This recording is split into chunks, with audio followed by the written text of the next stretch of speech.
कृष्णा,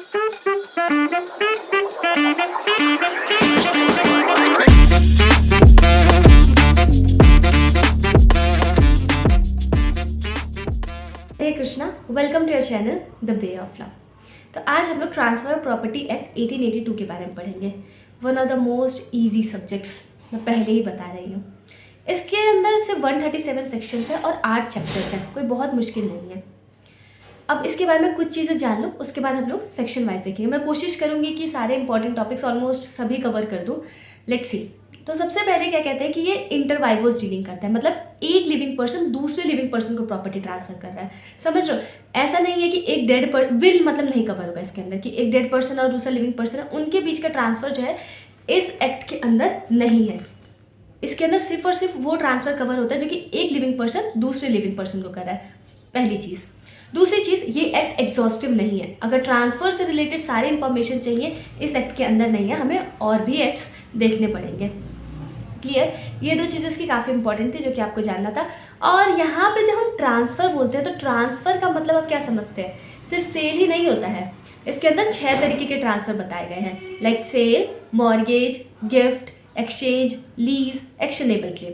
ये हमारे कुछ 6 तरीके के जो है ट्रांसफ़र है। वैसे तो जो इस एक्ट के प्रोविजंस हैं वो इमूवेबल प्रॉपर्टी पे लगते हैं, लेकिन कुछ सेक्शंस हैं ऐसे जो कि मूवेबल प्रॉपर्टी पे भी अप्लाई होते हैं। To be very specific, section 5 से लेके 37 वो मूवेबल प्रॉपर्टी को भी कवर करता है। तो स्टार्ट करते हैं। अब जानने से पहले सबसे पहली चीज़ हमें ये जानना होता है कि ये एक्ट लगता किस पे और किस पे नहीं लगता है। अंदर का प्रोविजन समझने का मतलब तभी ना बनता है जब आपको पता चले कि वो लगेगा किस पे, वरना क्या ही मतलब समझने का। थोड़ी प्रैक्टिकलिटी तो समझ आए तो ही तो लॉ पढ़ने में मज़ा है ना।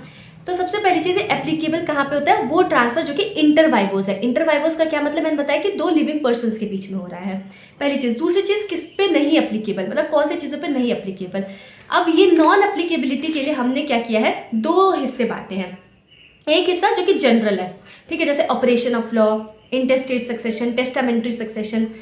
और दूसरा हिस्सा क्या है, वो हर एक ट्रांसफर के अंदर दिया गया है।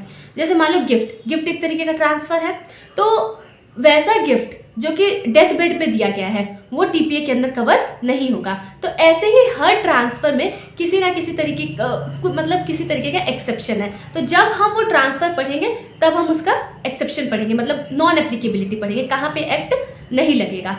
तो शुरू करते हैं जनरल नॉन एप्लीकेबिलिटी। मतलब ये फिक्स है कि एक्ट इस पे नहीं लगेगा। तो कौन से ट्रांसफर पे ट्रांसफर ऑफ प्रॉपर्टी एक्ट के प्रोविजन नहीं लगते हैं? पहला, transfer by operation of law. Operation of law का क्या मतलब? मतलब जो कि लॉ के थ्रू प्रिस्क्राइब्ड है। एग्जांपल देती हूँ। सपोज कोई पर्सन मर जाता है, उसने अपना उसका मतलब कोई हायर नहीं है, तो उसकी प्रॉपर्टी कैसे ट्रांसफ़र होगी वो कौन डिसाइड करेगा? गवर्नमेंट डिसाइड करेगी। तो उस पर हमारे टीपीए के प्रोविजन नहीं लग रहे हैं। फिर हमारे पास टेस्टामेंट्री सक्सेशन है, इंटरस्टेट सक्सेशन है, फॉरफीचर है, या फिर सेल बाय कोर्ट। तो ये कुछ चीज़ें हैं जहाँ पे ऐसे ट्रांसफ़र है जहाँ पे ट्रांसफ़र प्रॉपर्टी एक्ट नहीं लगता, भले से वो इमूवेबल प्रॉपर्टी है। तो अब हम लोग स्टार्ट करेंगे बेयर एक्ट से। मेरी पूरी कोशिश रहेगी कि जितने भी इंपॉर्टेंट सेक्शन हैं हम उसे कवर करेंगे। तो सबसे पहले हम लोग स्टार्ट करेंगे सेक्शन 3 जो कि बात करता है डेफिनेशंस की। तो उसमें इमूवेबल प्रॉपर्टी की डेफिनेशन बहुत इंपॉर्टेंट है। वो डेफिनेशन नेगेटिव सेंस में दे रखी है। नेगेटिव बोले तो मतलब ये बताया है कि क्या नहीं है इमूवेबल प्रॉपर्टी, ये नहीं बताया कि क्या है इमूवेबल प्रॉपर्टी, पर ये बताया है क्या नहीं है इमूवेबल प्रॉपर्टी। तो यहाँ पे स्टैंडिंग टिम्बर, ग्रोइंग क्रॉप्स और ग्रास। क्यों? क्योंकि इन तीनों चीजों को हम लोग अर्थ से अलग करने के, उनका पर्पस क्या, इन तीनों चीजों का अर्थ से अलग करेंगे तो ही इनका यूज हो पाएगा। तो इस वजह से ये लोग इमूवेबल प्रॉपर्टी के अंदर नहीं आएंगे। और अगर इमूवेबल प्रॉपर्टी की डेफिनेशन को और अच्छे से समझना है तो इसके लिए हमें जनरल क्लॉजेस एक्ट देखना पड़ेगा। जनरल क्लॉजेस एक्ट का 3 clause 26 if I am not wrong, आप चेक कर सकते हैं एक बार, ठीक है। तो जहां तक यही है, तो इसके अंदर हमें जो है बता रखा है कि इमूवेबल प्रॉपर्टी क्या है, ठीक है। फिर एक डेफिनेशन दे रखा है अटेस्टेड। अटेस्टेड मतलब क्या? मतलब वेरीफाई करवा रखा है। कम से कम 2 विटनेस के थ्रू वेरीफाई करवा रखा है, उससे ज्यादा भी हो सकते लेकिन 2 रहना तो बेयर मिनिमम है। एक डेफिनेशन यहाँ पे अटैच्ड टू द अर्थ। तो इसका क्या मतलब है? अब इसके 3 मतलब है। इसे समझने में सर घूम जाता है लेकिन बहुत आसान है, ऐसा कुछ है ही नहीं सर घूमने वाला। सबसे पहली चीज लिखे रूटेड। तो रूटेड का तो मतलब समझ आ रखा है ना, जिसकी जड़ें हो, जैसे ट्रीज हो गए, श्रब्स हो गए, ये सब क्या है? रूटेड है। दूसरा है क्या? जो चीज अर्थ से एम्बेडेड हो। एम्बेडेड मतलब क्या हो? जैसे कि जिसकी नींव होती है, जैसे ये दीवारें हैं, ये क्या हो गया? एम्बेडेड। फिर अगला है attached to what is so embedded, मतलब जैसे दीवार हो गई, ये जो मतलब जो ये बिल्डिंग है, इनसे जो चीजें जुड़ी हुई हैं। आपने अपने कमरे में फैन लगा रखा है, जो वॉल है वो क्या है, एम्बेडेड है, उसके ऊपर हमने क्या लगाया है, फैन लगाया है। तो फैन क्या हो गया, जो चीज एम्बेडेड है उससे अटैच्ड है, तो इसे भी हम लोग क्या मानेंगे, अटैच्ड टू द अर्थ। अब जैसे ही मैंने इस फैन को डिटैच कर दिया, हटा दिया, मतलब मैंने नहीं, इलेक्ट्रिशियन ने जैसे से डिटैच कर दिया और हटा दिया, तो ये क्या हो जाएगा, ये मूवेबल प्रॉपर्टी हो जाएगा। लेकिन जब तक ये इस दीवार से जुड़ा हुआ है तब तक हम इसे इमूवेबल प्रॉपर्टी कंसिडर करेंगे। दैट्स इट, इतना सर घुमाने वाली कोई बात नहीं, बहुत इजी चीज है। अगला डेफिनेशन है एक्शनेबल क्लेम का, बड़े ही ध्यान से सुनना, आगे पढ़ना है इसे। देखो वेर एट आप सब पढ़ लोगे, एकदम साफ अक्षर में बताऊं तो ये चीज है कि कोई ऐसा पैसा, कोई ऐसी उधारी आपके नाम पे है ना, मतलब कोई ऐसी उधारी आपको मिलनी है, ठीक है, जो आपको मिलनी है, आपका हक बनता है कि आप कोर्ट जा सकते हैं और उसके लिए सूट फाइल कर सकते हैं, उसे एक्शनेबल क्लेम बोलते हैं। मतलब कोई ऐसी उधारी, किसी ने आपसे उधारी ले रखी है और आपको कोई सिक्योरिटी नहीं दिया है, वही कहलाता है एक्शनेबल क्लेम। क्योंकि जिसके लिए सिक्योरिटी दिया होगा वो एक्शनेबल क्लेम के लिए नहीं, उसके लिए और चीजें हैं। जैसे अगर किसी ने इमूवेबल प्रॉपर्टी को एज सिक्योरिटी दिया है डेट लेने के लिए, तो वहां पे मॉर्गेज लग जाएगा। और अगर किसी ने मूवेबल प्रॉपर्टी दिया है, ठीक है, सिक्योर करने के लिए डेट को, तो वहां पे हमारे पास प्लेज है, हाइपोथिकेशन है। तो बेसिकली एक्शनेबल क्लेम क्या है, कोई ऐसी उधारी जिसके लिए कोई सिक्योरिटी नहीं है, तो वो क्या कहलाता है, एक्शनेबल क्लेम। और आपका राइट बनता है कि आप कोर्ट जाके सू कर सकते हैं, मतलब सिविल सूट फाइल कर सकते हैं। तो उसे सिविल सूट एक साथ नहीं, ऑब्वियसली सूट फाइल कर सकते हैं, इनको साथ में नहीं यूज करते हैं, ठीक है। तो उसे हम लोग क्या बोलते हैं, एक्शनेबल क्लेम। जैसे example, suppose rent, okay, rent, जैसे सपोज आपका कोई घर है, वहां पे आपने किसी को रखा है ना, और आपने कोई सिक्योरिटी नहीं लिया और वहां वो आपको बिना रेंट दिए भाग गया, तो this is actionable claim. Clear है, आगे चलते हैं। अब हम लोग चैप्टर 2 पे आ चुके हैं, उन सेक्शंस की बात करेंगे 37 तक, 5 से लेकर 37 तक वो सेक्शंस हैं जो कि दोनों ही प्रॉपर्टीज पे लगते हैं, मूवेबल और इमूवेबल। फिर जो बाकी बचा हुआ पार्ट है चैप्टर 2 में, वो सिर्फ और सिर्फ इमूवेबल प्रॉपर्टी पे लगता है। So let's start with section 5। तो सबसे पहले आता है सेक्शन 5। मैंने शुरुआत में आपको क्या बताया था कि जो टीपीए है, ट्रांसफर ऑफ प्रॉपर्टी है, वो इंटरवाइवोस ट्रांसफर के साथ डील करता है। यही बात सेक्शन 5 में कही है। इसके अंदर गिन के आपको 3 चीजों का ध्यान रखना है। सबसे पहली चीज ट्रांसफर, मतलब हम इसमें डेफिनेशन पढ़ रहे हैं बेसिकली कि ट्रांसफर प्रॉपर्टी होता क्या है। तो ये एक ऐसा एक्ट है जैसे एक लिविंग पर्सन, यहाँ पे क्या बोले, एक लिविंग पर्सन। पहले एसेंशियल क्या है कि एक लिविंग पर्सन, दूसरा एसेंशियल दूसरे लिविंग पर्सन को प्रॉपर्टी ट्रांसफर कर रहा है। अब वो जो प्रॉपर्टी है वो प्रेजेंट की भी हो सकती है या फिर फ्यूचर की भी हो सकती है। मतलब या तो जो ट्रांसफरर है उसके पास अभी है, ट्रांसफरर कौन होता है, जो प्रॉपर्टी ट्रांसफर कर रहा होता है। ट्रांसफरी कौन होता है, जो कि उस प्रॉपर्टी को ले रहा होता है, उस प्रॉपर्टी को रिसीव कर रहा होता है। तो या तो प्रॉपर्टी प्रेजेंट में ट्रांसफरर के पास है या फिर प्रॉपर्टी ट्रांसफरर के पास आ जाएगी। तो दोनों ही प्रॉपर्टीज का ट्रांसफर हो सकता है। और अगली चीज क्या है, दूसरे लिविंग पर्सन को देना, या फिर खुद को भी दे सकता है वो। मतलब मैं खुद को ही कैसे प्रॉपर्टी ट्रांसफर कर सकती हूँ। चलो ये तो समझ आ गया कि एक लिविंग पर्सन दूसरे लिविंग पर्सन को प्रॉपर्टी दे रहा है, डेट मीन्स इंटरवाइवोस ट्रांसफर। लेकिन मैं खुद को ही कैसे प्रॉपर्टी दे सकती हूँ, हो सकता है। लेट्स से फॉर एग्जाम्पल, मैं अपनी प्रॉपर्टी किसी ट्रस्ट में दे रही हूँ और मैं सोल ट्रस्टी हूँ, तो एक तरीके से मैंने क्या किया, अपनी प्रॉपर्टी खुद को ही ट्रांसफर करी। तो ये क्या हो गया हमारा सेक्शन 5। अब बात करते हैं सेक्शन 6 की। सेक्शन 6 सबसे इंपॉर्टेंट है। इसमें ये बताया गया है कि कौन सी चीजों को ट्रांसफर किया जा सकता है। यहाँ पे भी डेफिनेशन नेगेटिव, बड़ी नेगेटिविटी है। मतलब यहाँ पे इन्होंने ये बताया कि हर चीज ट्रांसफर हो सकती है, लेकिन ये कुछ चीजें हैं जो ट्रांसफर नहीं हो सकती। तो उसमें से सबसे पहली चीज है वो है, पहला क्लॉज जो बात करते हैं स्पेक्ट सक्सेशनिस्ट। मैं ये कहूंगी अगर आपके पास बेयर एक्ट है तो उसे लेके बैठो और वहां पे से इस चीज को लिख लो, स्पेक्ट सक्सेशनिस्ट। यहाँ पे क्या होता है कि इसमें मतलब बेसिकली 3 चीजें हैं, ठीक है। इस क्लॉज में 3 चीजें हैं। पहली चीज कि चांसेस हैं कि आपको, अगर एकदम मोटे भाषा में बोली जाए तो ये कहा जा सकता है कि चांसेस हैं कि आपको प्रॉपर्टी मिल सकती है, तो आप उसे ट्रांसफर नहीं कर सकते, मेयर चांस है, ठीक है, मेयर पॉसिबिलिटी है। जैसे ऐसा लगता है कि आप हायर बन सकते हो किसी प्रॉपर्टी के, और आप उस प्रॉपर्टी को मिलने से पहले, आप इतने तेज हो, मिलने से पहले ही उसे क्या करते हो, ट्रांसफर कर देते हो, तो वो नहीं हो सकता। या फिर आपको लग रहा है कि ये जो चांस ऑफ लीगेसी, ठीक है, कि मतलब कोई प्रॉपर्टी आपको विल के अंडर मिल सकती है। चांस ऑफ लीगेसी कहने का मतलब ये है कि कोई विल बनाए, कोई आपको लग रहा है कोई विल बनाएगा और आपको जो प्रॉपर्टी दे देगा, तो आप क्या करते हो, पहले से ही उसे ट्रांसफर कर देते हो, तो वहां पे ये जो है नहीं लगेगा, है ना, वो ट्रांसफर नहीं किया जा सकता है। समझ रहे हो ना क्या बात करें, किन चीजों को ट्रांसफर नहीं किया जा सकता। ये कुछ सेक्शंस हैं जिन पे मैं थोड़ा सा समय लूंगी क्योंकि जरूरी है इनको टाइम देना। या फिर मतलब जस्ट मेयर चांस है कि आपको प्रॉपर्टी मिल सकता है, आप उसे ट्रांसफर नहीं कर सकते हैं, चांस है, ऐसा फिक्स नहीं है। अगर फिक्स है मिल सकता है, मतलब फिक्स है कि आपको प्रॉपर्टी मिलेगा, तो आप उसे ट्रांसफर कर सकते हैं। भले से अभी आपके पास प्रॉपर्टी नहीं है, लेकिन फिक्स है कि आपको प्रॉपर्टी मिलेगा, you can transfer, there is no issue in it.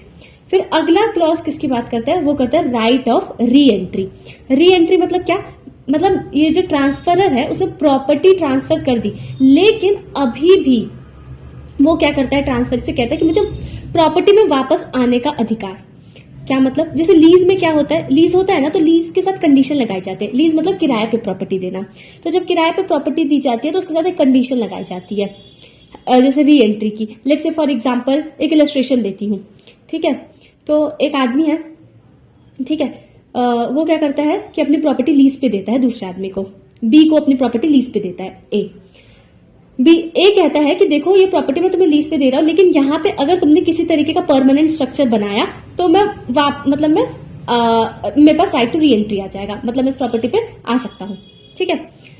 अब क्या होता है, ए बहुत तेज, वो क्या करता है, अपना राइट सी को दे देता है कि ये जो मेरा री एंटर करने वाला राइट है ना इस बिल्डिंग में, अगर बी किसी तरीके का मेरे जमीन पे किसी तरीके का बिल्डिंग बनाए तो तुम्हारे पास आ जाता है राइट री एंटर करने का।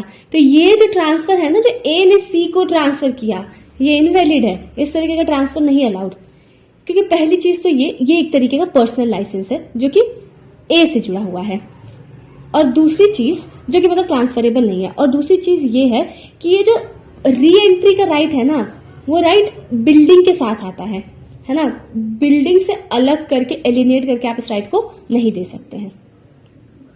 लेकिन अगर मान लो ये जो लीज है वो लीज टर्मिनेट हो जाता है, तो वहां पे ये जो ट्रांसफर है ना री एंट्री का, वो ठीक है, वो वैलिड है। तीसरे क्लॉज की बात करते हैं ईजमेंट।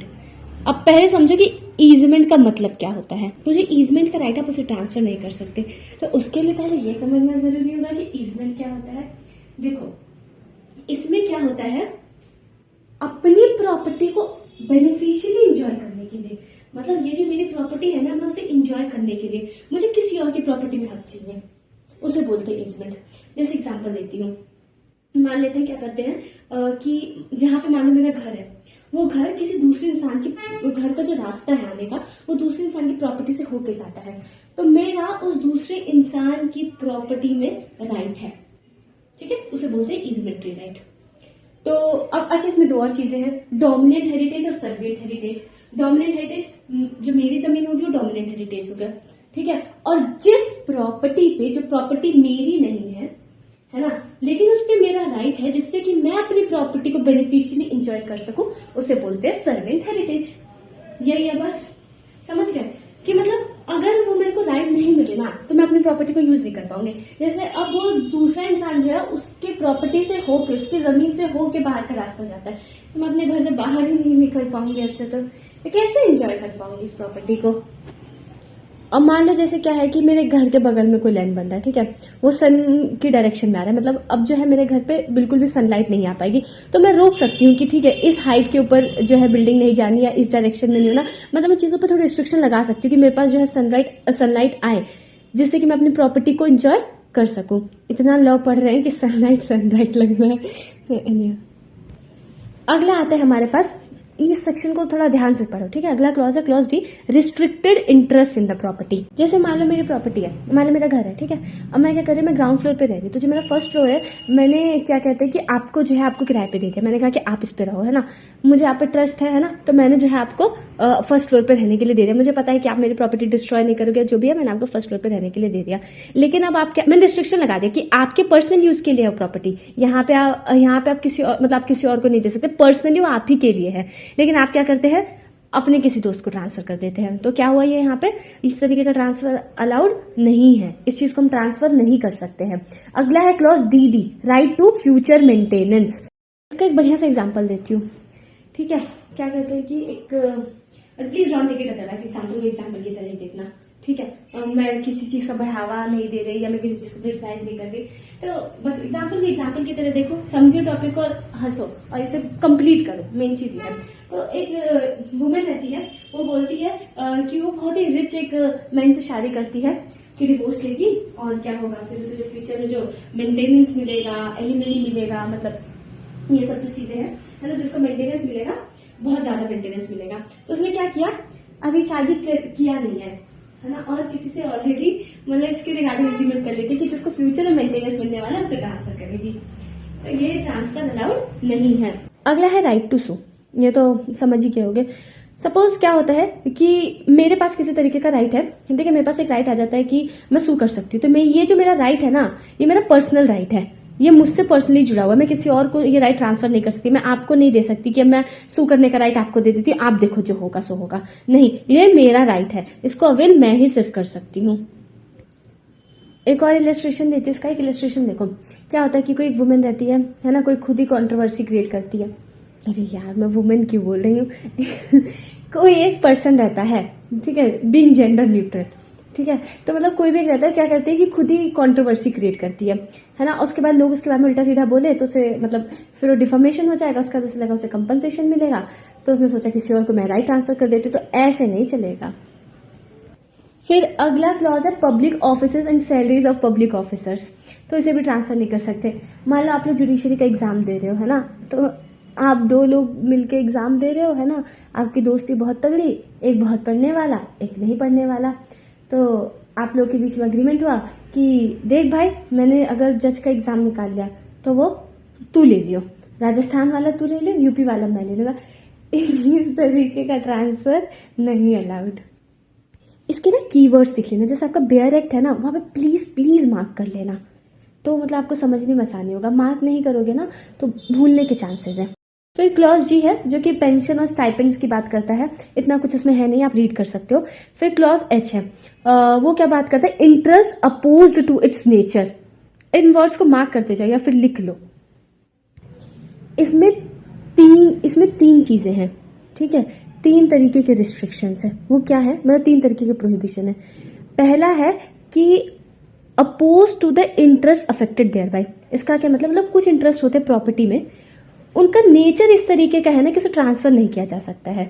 जैसे सनलाइट, एयर, वाटर, तो जो उसे नहीं ट्रांसफर किया जा सकता है। दूसरा है हमारा अनलॉफुल ऑब्जेक्ट और कंसिडरेशन, मतलब कुछ इस तरीके का ट्रांसफर हो रहा है जिसका जो ऑब्जेक्ट है वो अनलॉफुल कंसिडरेशन है, ठीक है। आप इसमें अगर आपने कॉन्ट्रैक्ट पढ़ा होगा तो आपके लिए थोड़ा सा हेल्पफुल होगा। या फिर मतलब जैसे कि लॉ के प्रोविजंस डिफीट होंगे, या फिर फ्रॉडुलेंट है, या इंजरी हो रहा है किसी पर्सन को, तो इमोरल है, पब्लिक पॉलिसी को अपोज है, तो इस तरीके का भी ट्रांसफर नहीं अलाउड। फिर तीसरा जो है to person legally disqualified to be transfer. इसका क्या मतलब, इसके लिए आपको सेक्शन 136 देखना पड़ेगा टीपीए का। मतलब वो लोग जो लोग लीगली डिस्क्वालिफाइड है, जो कि ट्रांसफर ही नहीं हो सकते, जैसे जज, लीगल प्रैक्टिशनर, या फिर कोई भी ऑफिसर जो कि कोर्ट से जुड़ा हुआ है, क्योंकि मतलब ये एक्शनेबल क्लेम के मामले से रिलेटेड है ना।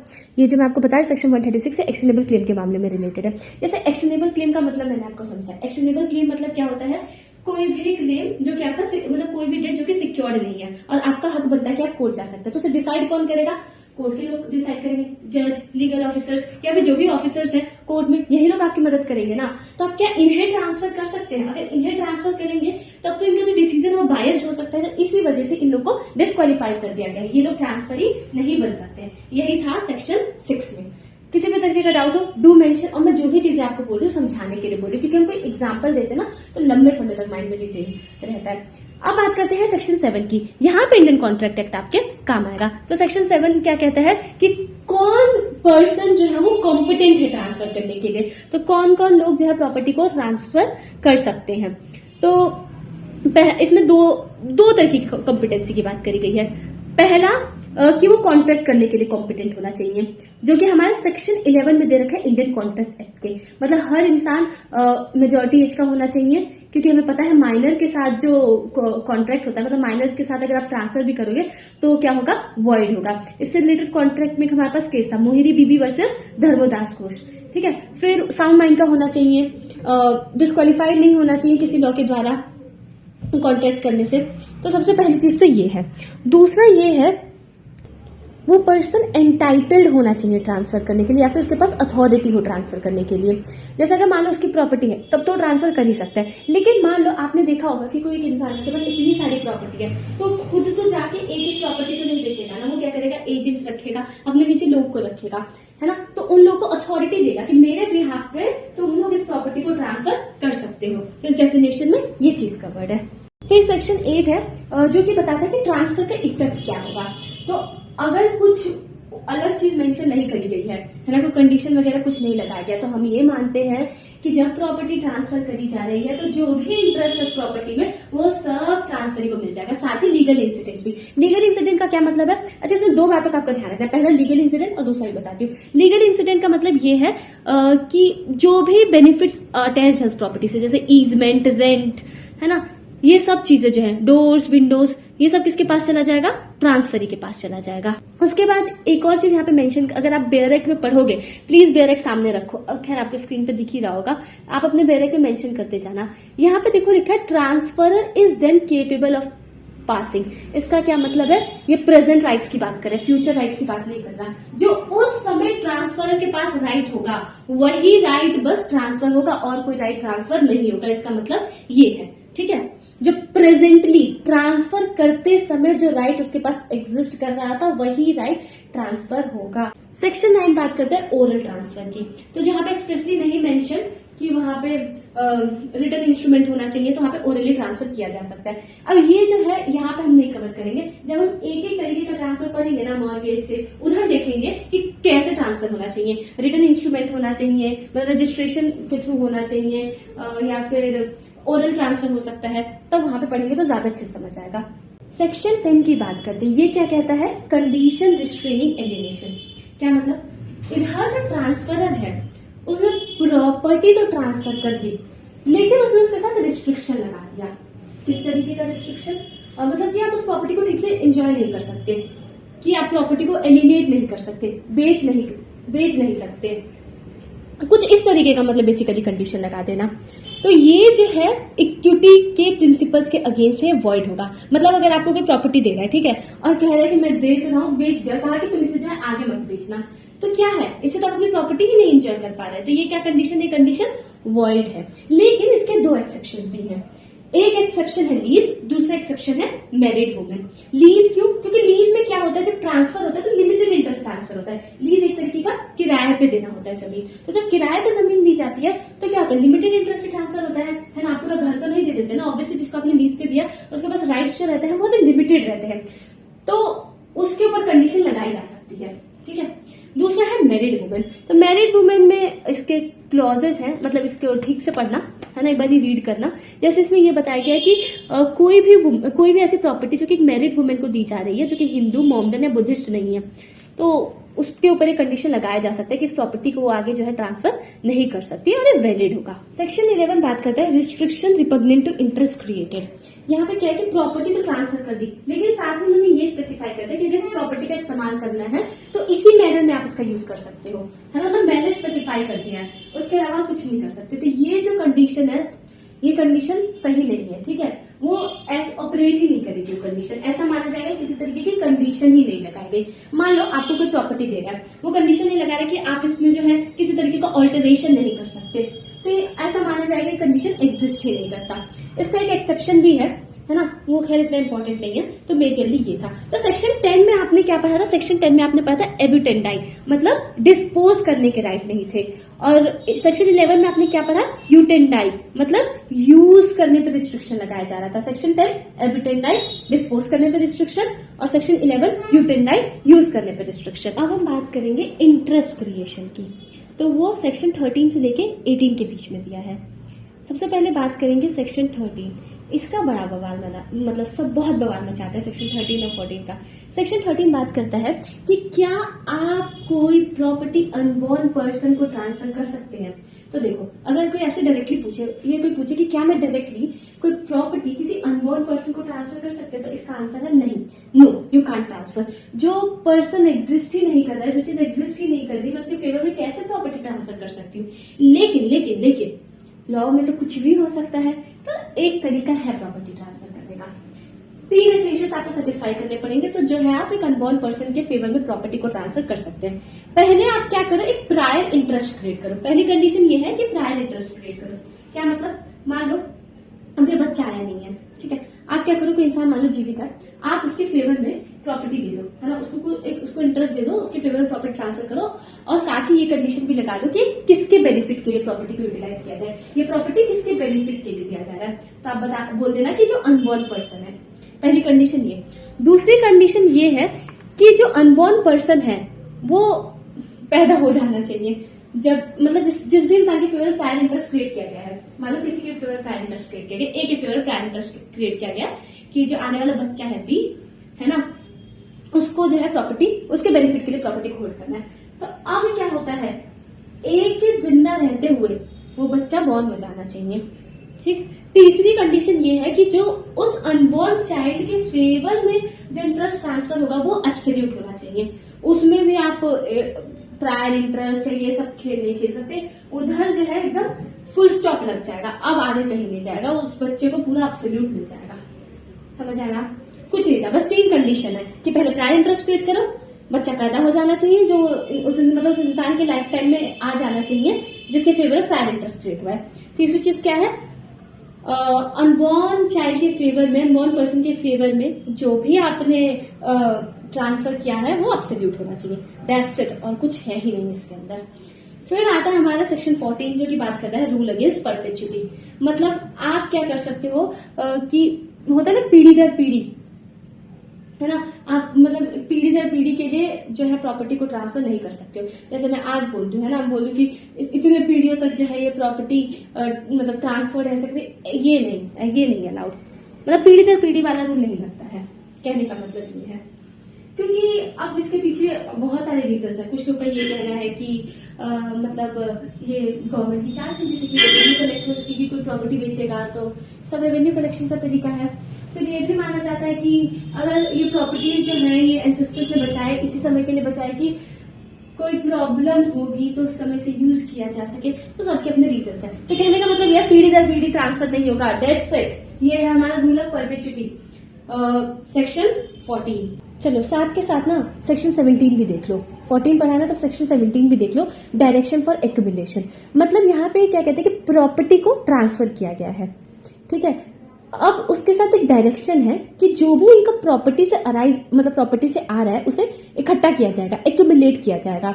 ये पूरा एक्यूमुलेट किया जाएगा या फिर और इन पार्ट, मतलब जो भी है उससे जो भी हमारा इनकम अराइज हो रहा है उसे एक्यूमुलेट करना है। तो उसका एक टाइम पीरियड सेट है।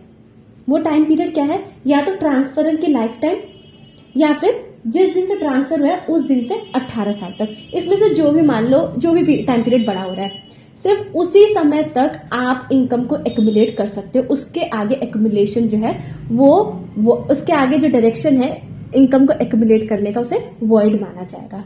लेकिन इसके एक्सेप्शन भी है।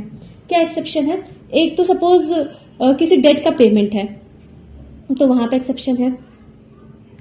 ऐसे ही इसके 2 और एक्सेप्शंस लिखे गए हैं which you can read easily. तो सेक्शन 13 पढ़ लिया, 14 पढ़ लिया, और अब देखते हैं सेक्शन 15, 16 देख लेते हैं एक बारी, है ना। उसमें क्या है, सेक्शन 15 जो है ना, मतलब वो बिना सेक्शन 13, 14 के एक कदम नहीं चल पाएगा। मतलब उसके बिना उसका कोई अस्तित्व ही नहीं है। सेक्शन 15 ये कहता है कि मान लो कोई भी प्रॉपर्टी जो है वो कुछ लोगों के फेवर में ट्रांसफर करी जा रही है। अब क्या है, उसमें से कुछ लोग एग्जिस्ट कर रहे हैं, अब बाकी कुछ लोग का ये जो ट्रांसफर है वो मान लो सेक्शन 13 या 40 में किसी तरीके का कंडीशन दिया हुआ है, उसकी वजह से मान लो फेल हो गया या फिर वो एग्जिस्ट नहीं कर रहे हैं, तो क्या ये जो पूरा ट्रांसफर है वॉइड हो जाएगा? मेरी बात को समझो, हम प्रॉपर्टी को ट्रांसफर कर रहे हैं, ठीक है, हम ग्रुप ऑफ लोगों को ट्रांसफर कर रहे हैं, उसमें से क्या है, कुछ लोग तो जो है एग्जिस्ट कर रहे हैं और कुछ उस ट्रांसफर के समय में एग्जिस्ट नहीं कर रहे हैं। या फिर मतलब मान लो सेक्शन 13 या 14 का कोई सा भी वर्ड कंडीशन कुछ भी ये सब चीजें लग गई, तो ऐसे में क्या होगा, ये पूरा ट्रांसफर वॉइड हो जाएगा? नहीं, जो पर्सन एग्जिस्ट कर रहे हैं उनके फेवर में वो ट्रांसफर वैलिड रहेगा। उससे फर्क नहीं पड़ता है कि बाकी लोग एग्जिस्ट नहीं कर रहे थे, जो भी, उनसे फर्क नहीं पड़ता है, उन लोग के फेवर में जो ट्रांसफर है वो वैलिड रहेगा। दैट्स इट, इतना कुछ डिफिकल्ट नहीं है, अगर आप पढ़ोगे ना तो आपको समझ आ जाएगा। तो ये जो सेक्शन 16 है ये भी हमारा सेक्शन 13 और 14 से ही जुड़ा हुआ है, रीड करोगे तो समझ आएगा। मैं थोड़ा सा रश कर रही हूँ क्योंकि मैं ज्यादा से ज्यादा चीजें कवर करना चाहती हूँ, तो मैं इंपॉर्टेंट चीजों पर एम्फोसाइज करना चाहती हूँ। इस सेक्शन को आप लोग इंडियन सक्सेशन एक्ट 1925 के सेक्शन 116 के साथ भी देख सकते हैं। Please do mention in your bare act.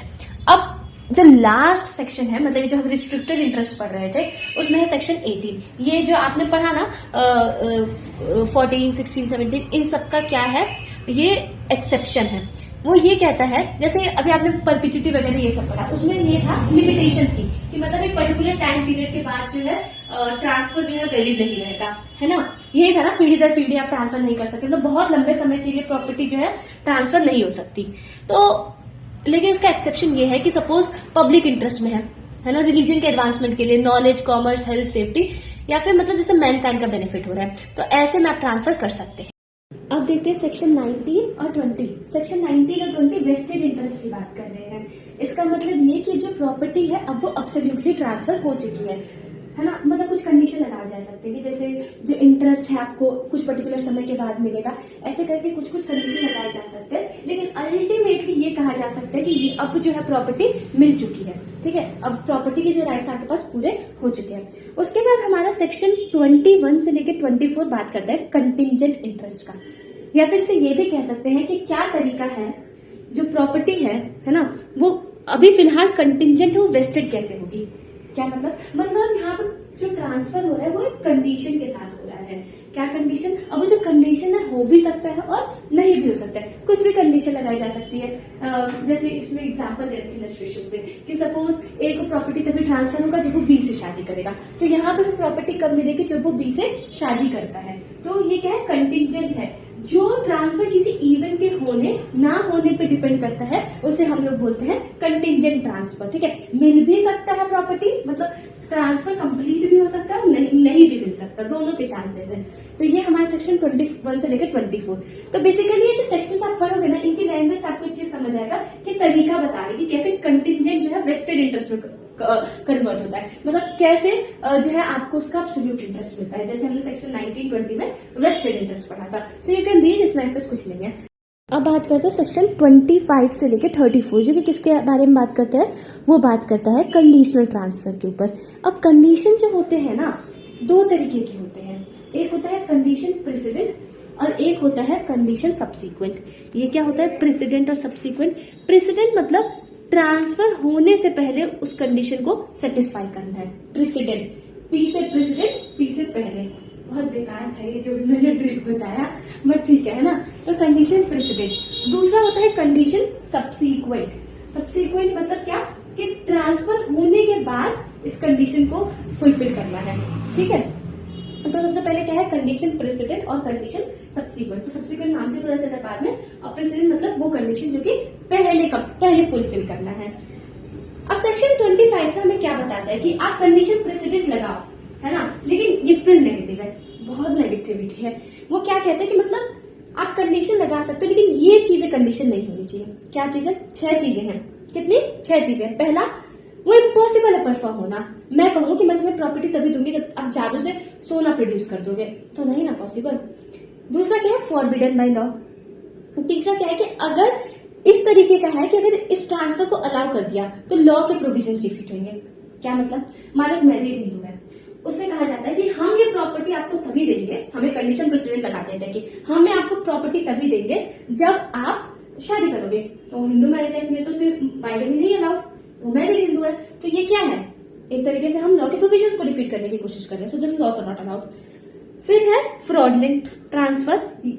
Fifth है कि इसकी वजह से किसी और इंसान को या उसकी प्रॉपर्टी को नुकसान हो रहा है, इंजरी हो रहा है। इंजरी वर्ड का मतलब पे थोड़ा एम्फसाइज करना। और लास्ट ये है कि वो इमोरल या फिर अपोज टू पब्लिक पॉलिसी नहीं होना चाहिए। अब इसी ये जो बेयर एक्ट है इसी में मार्क कर लो, ठीक है। ये जो कंडीशन लिखे है ना, देखो कहाँ कहाँ पे उसे मार्क करो। तो ये हो गया सेक्शन 25। अब बात करते हैं सेक्शन 26। सेक्शन 26 का नामकरण भी हुआ है, उसे क्या कहते हैं, डॉक्ट्रिन ऑफ साइप्रस। क्या है डॉक्ट्रिन ऑफ साइप्रस में? इसमें ये कहा जाता है कि मान लो कोई भी कंडीशन प्रेसिडेंट है, मतलब ट्रांसफर करने से पहले आपको इस कंडीशन को फुलफिल करना है, तो आप उसे अब्सोल्युटली भी नहीं फुलफिल कर पाते, आप उसे सब्सटेंशियली फुलफिल कर देते हैं, है ना। एग्जैक्टली आप उसे नहीं फुलफिल करते, लेकिन आप सब्सटेंशियली उसे फुलफिल कर देते हैं, तो भी हम ये मानेंगे कि आपने जो कंडीशन है उसके साथ कॉम्प्लाई किया और ट्रांसफर वैलिड होगा। क्या मतलब, एक एग्जांपल देती हूँ। जैसे ए जो रहता है वो बी से कहता है मैं ये प्रॉपर्टी तुम्हें तभी दूंगा जब तुम अपने पेरेंट्स के कंसेंट से शादी करोगी, ठीक है। अब क्या होता है, जो बी रहती है उस टाइम पे, जिस टाइम पे मतलब ये बात हुई थी, तो उसके दोनों ही पेरेंट्स थे, लेकिन थोड़े समय बाद मानो एक ही पेरेंट कोई रहता है ना। अब वो क्या करती है, जो बी रहती है वो एक पेरेंट के कंसेंट से जो है शादी करती है, तो यहाँ पे हम लोग मानेंगे कि कंडीशन के साथ कॉम्प्लाई किया है, ठीक है, सब्सटेंशियली फॉलो किया है, क्योंकि अब तो पॉसिबल ही नहीं था ना, तो किसी के एक के कंसेंट से कर लिया, है ना, क्योंकि एक पेरेंट नहीं था तो दूसरे पेरेंट के कंसेंट से किया, तो ऐसा मानेंगे कि जो है सब्सटेंशियली इस कंडीशन के साथ कॉम्प्लाई किया है। जो कंडीशन प्रेसिडेंट थी सब्सटेंशियली उसके साथ कॉम्प्लाई किया है, अब जो है ट्रांसफर होगा, transfer will be completely valid. अगला सेक्शन है 27, जो की बात करते हैं डॉक्ट्रिन ऑफ एक्सिलरेशन। मतलब इसका कहने का मतलब यह है कि एक को नहीं मिला तो दूसरे को मिल जाए, है ना, जिसके फेवर में कदर से नहीं मिला तो उसे आगे बढ़ा दिया जाए इस ट्रांसफर को। जैसे समझाती हूँ, इसमें क्या होता है ना, दो तरीके के इंटरेस्ट बनाए जाते हैं, एक होता है प्रायर इंटरेस्ट, एक होता है सब्सिक्वेंट इंटरेस्ट। प्रायर इंटरेस्ट मतलब मान लो कि एकदम वैलिड इंटरेस्ट हो रहता है, लेकिन फेल हो जाता है किसी रीजन की वजह से, तो क्या होता है, उसे ना मिलके आगे बढ़ा दिया जाता है, किसी और को मिल जाता है। एक इलस्ट्रेट मतलब सब्सिक्वेंट इंटरेस्ट जिसके फेवर में किया जाता है उसे मिल जाता है। जैसे एग्जांपल देती हूँ, एक हस्बैंड रहता है, वो अपने वाइफ को के फेवर में जो है प्रॉपर्टी देता है फॉर हर लाइफ टाइम और बाद में उसके चिल्ड्रन को, लेकिन किसी लोकल एक्ट की वजह से वाइफ के फेवर में जो है वो प्रॉपर्टी जो भी है वो ट्रांसफर नहीं हो पाता है, तो क्या किया जाता है, डायरेक्टली उसके बच्चों को दे दिया जाता है। तो बेसिकली क्या हुआ, एक्सेलरेट कर दिया गया। प्रायर इंटरेस्ट किसके फेवर में था, वाइफ के फेवर में था, सब्सिक्वेंट इंटरेस्ट किसके फेवर में था, बच्चों के फेवर में आ गया। एक तरीके से जो ट्रांसफर रहता है ना, उसके इंटेंशन को फुलफिल किया जा रहा है। अब लेकिन ये जो इंटरेस्ट है ना वैलिड होना चाहिए, ये नहीं कि इनवैलिड इंटरेस्ट है। जो प्रायर इंटरेस्ट आपने क्रिएट किया था वो इनवैलिड होगा तो ये सेक्शन नहीं लगेगा। इनवैलिड क्या, हमारा सेक्शन 13-14 के अंदर फॉल कर गया, इनवैलिड तो होगा ना। अगला सेक्शन है हमारा डॉक्ट्रिन ऑफ कंडीशनल लिमिटेशन। इसे समझना, एक एग्जाम्पल दूंगी उससे समझ आ जाएगा। इसको आप लोग सेक्शन 131 इंडियन सक्सेशन एक्ट उसके हिसाब से उसको भी मतलब देख सकते हैं जब ये पढ़ रहे हैं, तो अगर उससे जोड़ोगे ना तो ये होगा कि एक साथ कई सारे सेक्शंस आपको याद होते चलेंगे, है ना, लॉ का प्रैक्टिकलिटी के साथ समझ पाओगे। तो इसमें बेसिकली यही है कि मान लो जो प्रॉपर्टी है ना उसका ट्रांसफर कर दिया जा रहा है। जो ए है, मैं एग्जाम्पल देते आपको पूरा समझ आ जाएगा। ए जो है बी को वो प्रॉपर्टी ट्रांसफर कर देता है, प्रॉपर्टी ट्रांसफर कर दी। यहाँ पे मैं प्रॉपर्टी का एग्जांपल ले रही हूँ, लेकिन इस बात का ध्यान रखना कि अभी जो हम सेक्शन पढ़ रहे हैं सेक्शन 37 तक, वो मूवेबल इमूवेबल प्रॉपर्टी दोनों पे ही लगता है, ठीक है। तो मान लो उसने प्रॉपर्टी ट्रांसफर कर दिया, अभी क्या होता है, प्रॉपर्टी ट्रांसफर कर दिया, उसने बोला कि मैंने आपको प्रॉपर्टी ट्रांसफर कर दी, लेकिन उसके साथ एक कंडीशन जोड़ देता है। कंडीशन ये जोड़ता है मतलब कोई स्पेसिफाइड अनसर्टेन इवेंट, अब चांसेस है कि वो हो भी सकता है नहीं भी हो सकता, तो कहता है कि मैं ये प्रॉपर्टी ट्रांसफर कर रहा हूँ, लेकिन 1 साल के अंदर तुम्हें शादी करनी है। अगर तुमने शादी नहीं करी तो ये जो प्रॉपर्टी है किसी दूसरे इंसान को मिल जाएगी, तो वो शादी नहीं करता 1 साल के अंदर तो प्रॉपर्टी दूसरे इंसान को मिल जाती है। तो यही है डॉक्ट्रिन ऑफ कंडीशनल लिमिटेशन। क्या हुआ, अल्टीरियर डिस्पोजिशन हुआ इसका, समझ आया। इतना कुछ टेक्निकल नहीं है, बस एक इलस्ट्रेशन समझ आ गया। इसके इलस्ट्रेशन इतने आसान है, सब उसी से समझ आ जाएगा। एक बार इलस्ट्रेशन समझोगे, उसका लैंग्वेज पढ़ोगे, मतलब एकदम बटरी बटरी बटरी। तो अभी जो हम लोगों ने पढ़ा, एक तरीके से हम लोगों ने क्या पढ़ा, हम लोगों ने जैसे कंडीशन प्रेसिडेंट उससे पहले पढ़ा था, अभी क्या पढ़ा, कंडीशन सब्सिक्वेंट, ट्रांसफर होने के बाद उस कंडीशन को कंप्लाई करना है। तो ये सेक्शन 29 है ना, एक तरीके से आपको डिफरेंस बताएगा कि कंडीशन प्रेसिडेंट और कंडीशन सब्सिक्वेंट में डिफरेंस क्या है। देखो, कंडीशन प्रेसिडेंट मैंने आपसे क्या बोला था कि अगर हम उसे सब्सटेंशियली कंप्लाई कर देंगे तो भी चलेगा काम, कंडीशन प्रेसिडेंट में ये बताया था। लेकिन सेक्शन 29 ये कहता है कि जो सब्सिक्वेंट कंडीशन हम लगा रहे हैं, जो जस्ट अभी आपने पढ़ा सेक्शन 28 में, वो कंडीशन को मतलब स्ट्रिक्टली कंप्लाई करना है। ऐसे नहीं कि बस सब्सटेंशियली फॉलो कर दिया, एकदम स्ट्रिक्टली उसे फुलफिल करना है। अगर स्ट्रिक्टली नहीं फुलफिल किया तो वो जो है वैलिड ट्रांसफर नहीं होगा। एग्जाम्पल देती हूँ। मान लो इसमें क्या होता है कि ए जो रहता है वो 500 रुपये दे देता है बी को, और उसके साथ 2 कंडीशन लगा देता है। कंडीशन ये लगाता है कि अगर जो बी है अगर वो माइनर ही रहता है, मर जाता है, तो प्रॉपर्टी डी को मिल जाएगी, या फिर वो बिना सी के कंसेंट के शादी कर लेता है तो जो प्रॉपर्टी है वो डी को मिल जाएगी। अब बी क्या करता है, शादी कर लेता है जब वो सिर्फ 17 ही साल का रहता है बिना सी के कंसेंट के, तो यहाँ पे क्या होगा, स्ट्रिक्टली कंप्लाई किया क्या, नहीं, उसे इंतजार ही नहीं हो रहा था। 18 साल की उम्र का इंतजार कर लेता, नहीं 17 साल की उम्र में शादी कर ली, तो अब क्या होगा, कंडीशन इनवैलिड हो जाएगा। स्ट्रिक्टली कंप्लाई नहीं हुआ, कंडीशन सब्सिक्वेंट था, स्ट्रिक्टली कंप्लाई नहीं किया तो ट्रांसफर क्या हो जाएगा, इनवैलिड, दैट्स इट, और कुछ है ही नहीं इसके अंदर। सेक्शन 30 क्या कहता है, इसमें ये कहता है ना कि मान लो होता है ना कि 2 तरीके के डिस्पोजिशन होते हैं, प्रायर डिस्पोजिशन और अल्टीरियर डिस्पोजिशन। जैसे मैंने भी आपको पढ़ाया था ना कि प्रायर इंटरेस्ट और सब्सिक्वेंट इंटरेस्ट के बारे में। तो अगर मान लो आप किसी के फेवर में प्रॉपर्टी दे रहे हो, है ना, आपने प्रॉपर्टी दी, लेकिन उसके साथ आप क्या करते हो कि जो अल्टीरियर डिस्पोजिशन है वो इनवैलिड है। जैसे तो प्रायर इंटरेस्ट था वो तो वैलिड है, लेकिन अल्टीरियर डिस्पोजिशन इनवैलिड है, तो उससे कोई फर्क नहीं पड़ेगा, प्रायर डिस्पोजिशन हमारा एकदम ठीक रहेगा। जैसे एग्जांपल, ए जो रहता है बी को प्रॉपर्टी ट्रांसफर करता है फॉर हर लाइफ, और ये बोला कि अगर अपने हस्बैंड को डेजर्ट नहीं करती है तो सी को चला जाएगा। तो एक तरीके से वो क्या कंडीशन लगा रहा है कि तुम्हें अपने हस्बैंड को डेजर्ट करना पड़ेगा तो ही तुम्हारे पास प्रॉपर्टी रहेगी।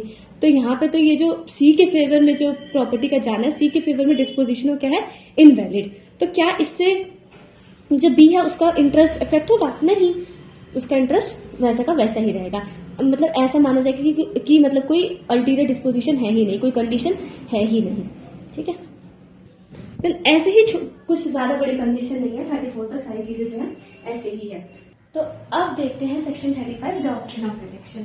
इतना कोई हार्ड नहीं है, इसका तो बड़ा बवाल बना सकते हैं, कुछ नहीं है। इसमें ये है ना कि इलेक्शन मतलब चूज करने का ऑप्शन है।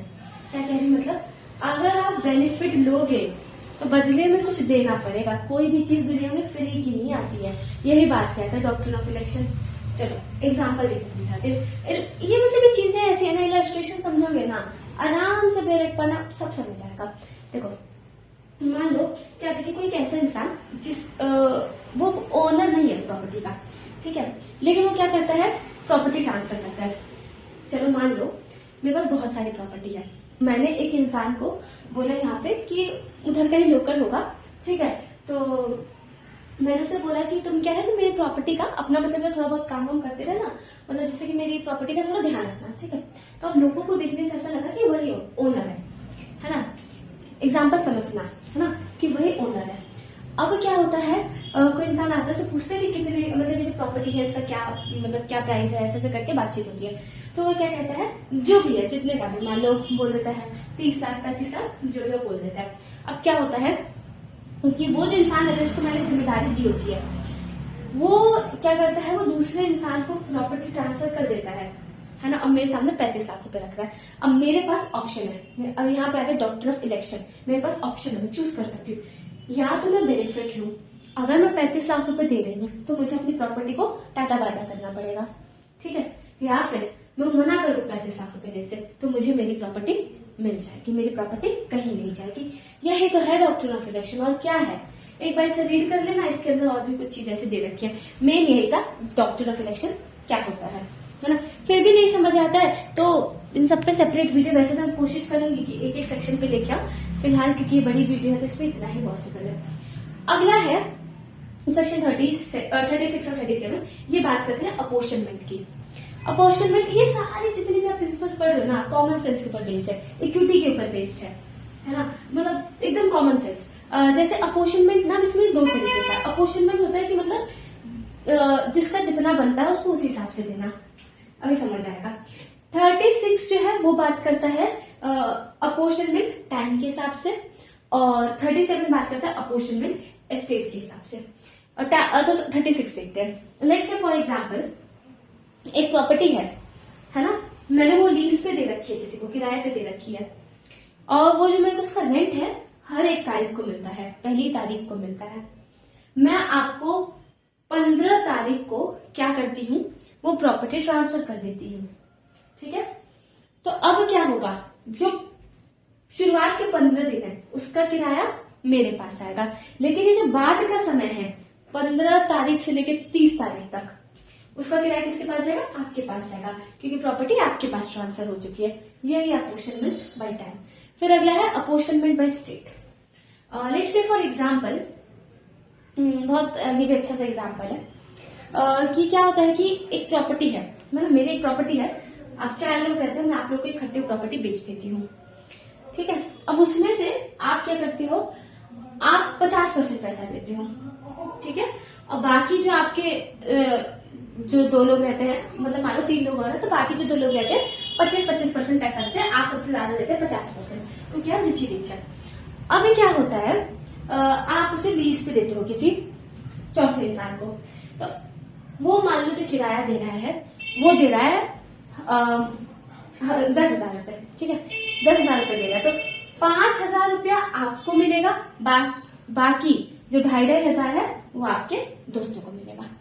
ठीक है, क्यों आपको ज्यादा पैसा क्यों मिला, क्योंकि जब आपने खरीदा था तो पैसे किसने ज्यादा दिए थे, जो रिची रिच था, यानी कि आप, तो आपने दिए थे, तो मिलेगा किसको, आप ही को ज्यादा मिलेगा। तो जिसका जितना शेयर था उसी हिसाब से उसको किराया मिलेगा। Clear apportionment. तो यहाँ तक कहानी थी टीपीए के उन प्रोविजंस की जो कि मूवेबल और इमूवेबल प्रॉपर्टी दोनों पे लगते हैं। ये पर्सनली मैंने पहले भी चैनल पर नहीं कवर किया था, मॉर्गेज वगैरह ये सब किया था। और अब आगे आते हैं, हम बात करेंगे स्पेसिफिकली उन्हीं प्रोविजंस की जो कि इमूवेबल प्रॉपर्टी पे लगती है। उसके बाद हमारा सेक्शन 38 है। सेक्शन 38 किसके बारे में बात करता है, ये उस ट्रांसफर का क्या इफेक्ट होगा जिन लोगों के पास ट्रांसफर का राइट सिर्फ कुछ सर्कमस्टांसेस में है। मतलब नॉर्मली उनके पास ट्रांसफर का राइट नहीं है, लेकिन कभी कुछ ऐसे सर्कमस्टांसेस आ जाते हैं कि उनके पास ट्रांसफर का राइट आ जाता है। जैसे ओल्ड हिंदू लॉ में जो विडो थी उसके पास कोई अथॉरिटी नहीं थी ट्रांसफर करने की इमूवेबल प्रॉपर्टी को, सिर्फ और सिर्फ कुछ ही सर्कमस्टांसेस में कर सकती थी, जैसे कि लीगल नेसेसिटी। तो ऐसे ही कुछ चीजें हैं, तो मतलब जहां पे उन लोगों के पास ट्रांसफर करने का राइट नहीं है, लेकिन कुछ ऐसी सर्कमस्टांसेस आ जाती हैं कि उनके पास ट्रांसफर करने का राइट आ जाता है। लेकिन इसके लिए 4 एसेंशियल्स हैं। ठीक है, पहली चीज कि जो ट्रांसफर है ये कंसिडरेशन के लिए होना चाहिए, बदले में कुछ मिल रहा है। ठीक है, और कंसिडरेशन क्या है ये तो आपने कॉन्ट्रैक्ट में पढ़ा होगा ना, और क्या है इसका सेक्शन जरा मुझे बताना। कंसिडरेशन से कौन कौन से सेक्शन कॉन्ट्रैक्ट एक्ट में हैं वो कमेंट सेक्शन में बताना है। दूसरा एसेंशियल ये है कि जो ट्रांसफर था उन सर्कमस्टांसेस में किया गया है जिसमें ट्रांसफरर के पास अथॉरिटी थी, ट्रांसफरी ने रीजनेबल केयर लिया है ना, कि मतलब हाँ कि भाई यही सर्कमस्टांसेस हैं, ये सर्कमस्टांसेस अराइज हुए हैं जिस सर्कमस्टांसेस में ट्रांसफरर के पास राइट था प्रॉपर्टी ट्रांसफर करने का। जो ले रहा इंसान से बहुत कॉशियस रहना पड़ता है। और लास्टली ये है कि जो ट्रांसफर है गुड फेथ में एक्ट कर रहा है, ये नहीं कि उसे पता है कि नहीं इसके पास तो राइट है नहीं, मुझे कम पैसे में दे रहा है, मैं ले लेता हूँ, बाद में इसके ऊपर एग्जाम डाल दूंगा। ये सब थोड़ी। लगे हाथ इसी सेक्शन से सेक्शन 43 जोड़ लो, इसका नाम है feeding the grant by estoppel. मजे ही मजे। देखो इसमें क्या है, कोई इंसान प्रॉपर्टी ट्रांसफर कर देता है और वो उसका ओनर है ही नहीं, उसके पास राइट ही नहीं है उसे ट्रांसफर करने का, उस प्रॉपर्टी का ओनर ही नहीं है, और वो क्या करता है, उसके पास अथॉरिटी नहीं है, उसका ओनर नहीं है, उसकी प्रॉपर्टी नहीं है, फिर भी वो ट्रांसफर कर देता है, तो ऐसे में तो ये वॉइड है। लेकिन मान लो उस दौरान उसके पास प्रॉपर्टी आ जाती है बाई चांस किसी तरीके से, वो उसका ओनर बन जाता है, तो ऐसे में वो प्रॉपर्टी किसके पास जाएगी, ट्रांसफरी के पास जाएगी। ठीक है, समझे क्या कहने का मतलब यहाँ पे जिस इंसान ने मतलब फ्रॉडलेंटली उसने दूसरे इंसान को ये यकीन दिलाया कि ये प्रॉपर्टी मेरी है, अब प्रॉपर्टी बेच दी, ठीक है, लेकिन उसके पास किसी तरीके से वो प्रॉपर्टी आ गई, तो फिर वो मना नहीं कर सकता है ना। ये हो गया ना एस्टॉपर, एक बार मैंने जो कमिटमेंट कर दी उसके बाद तो मैं अपने आप की भी नहीं सुनता, तो उसी टाइप की चीज है। एक बार जो आपने बोल दिया तो उसे माना ही जाएगा। लेकिन इसके कुछ एसेंशियल्स ऐसे थोड़ा ठीक से देखते हैं।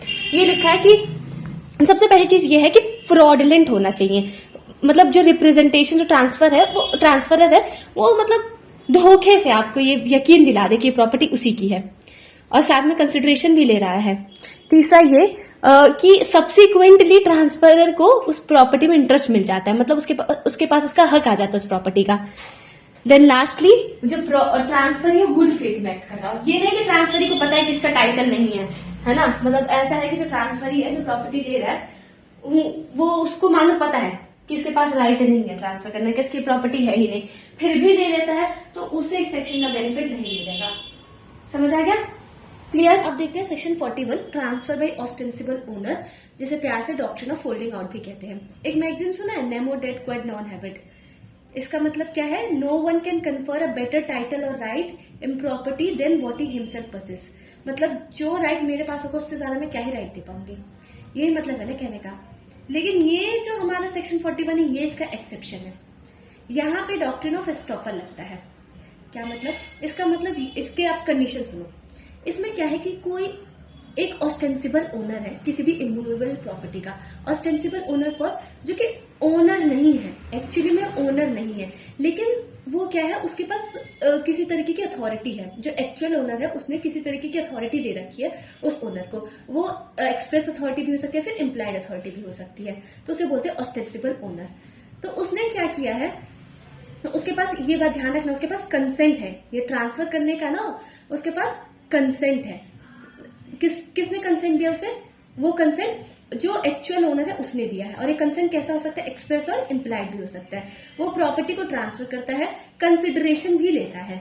तो जो ट्रांसफर ही है, मान लो उसने पूरा रीजनेबल केयर लिया ये देखने के लिए कि जो ट्रांसफरर है उसके पास पूरी पावर है ट्रांसफर करने का, ये नहीं कि सोया है और फिर कहे कि अरे मुझे तो पता ही नहीं था, मेरे साथ गलत हो गया, ये हो गया। You have to be vigilant, right आपका है तो विजिलेंसी आप ही को दिखानी है। तो ऐसे सिचुएशन में जो ट्रांसफर होगा वो वैलिड होगा, आप बैक नहीं कर सकते। So it's doctrine of holding out. आप इससे ना बेनामी ट्रांजैक्शन भी जोड़ सकते हैं। अब देखते हैं सेक्शन 48 किसकी बात करता है? Doctrine of priority. तो यहाँ पर मान लो हमें पता है कि जो प्रॉपर्टी होती है सब बंडल ऑफ राइट्स रहते हैं। जैसे सेल में तो पूरी ही प्रॉपर्टी चली गई, लेकिन जैसे मॉर्गेज में सारे राइट्स नहीं जाते हैं, लीज में भी सारे राइट्स नहीं जाते हैं। तो ऐसे करके इसमें ये कहा जा रहा है कि कोई भी इंसान वो क्या करता है, अलग अलग समय पर ट्रांसफर करता है, ठीक है। और जो ट्रांसफर है एक ही नेचर का है, ठीक है, एक ही तरीके का ट्रांसफर है। अब क्या होता है, कुछ ऐसी सिचुएशन अराइज हो जाती है कि जिससे दोनों पर्सन जिनको मतलब ट्रांसफर किया गया है वो फुल एक्सटेंट तक उस प्रॉपर्टी के राइट को एंजॉय नहीं कर सकते हैं। तो ऐसे में जिसको पहले ट्रांसफर हुआ होगा उसको प्रायोरिटी मिलेगा। लेकिन इसका एक्सेप्शन है, कोई स्पेशल कॉन्ट्रैक्ट है या फिर पहले से कोई ऐसा रिजर्वेशन हो रखा है जो कि पहले वाले ट्रांसफरीज को बाइंड कर रहा है। तो ये दो इसके एक्सेप्शंस है। अब एक देख लो सेक्शन 50, सेक्शन 50, 51 ये जो है थोड़े से मिलते जुलते हैं। जैसे इसमें क्या होता है ना, डिफेक्टिव टाइटल के रिगार्ड में। क्या मतलब? जैसे सपोज मान लो कि कोई एक इंसान है, उसके पास जो भी राइट्स उस प्रॉपर्टी के मिले हैं किसी ऐसे इंसान ने दिए हैं जिसके पास जो टाइटल है डिफेक्टिव है, ठीक है। मान लो उसके पास अथॉरिटी नहीं है देने की या फिर उसका प्रॉपर्टी है ही नहीं, लेकिन उसमें कुछ इंटरेस्ट दे देता है, कुछ राइट्स दे देता है सामने वाले को। तो मान लो क्या होता है, एक एग्जांपल देती हूँ सेक्शन 50 का, है ना। क्या है कि ए जो है बी को एक प्रॉपर्टी देता है किराए पे। अब क्या होता है, उसे किराया लेता है, लेकिन वो क्या करता है, जो मतलब प्रॉपर्टी रहती है ना, वो ए क्या करता है, किसी और को ट्रांसफर कर देता है। बी बेचारे को तो पता ही नहीं है, इसका कोई नोटिस ही नहीं है, बेचारा गुड फेथ में ए को ही रेंट दे देता है।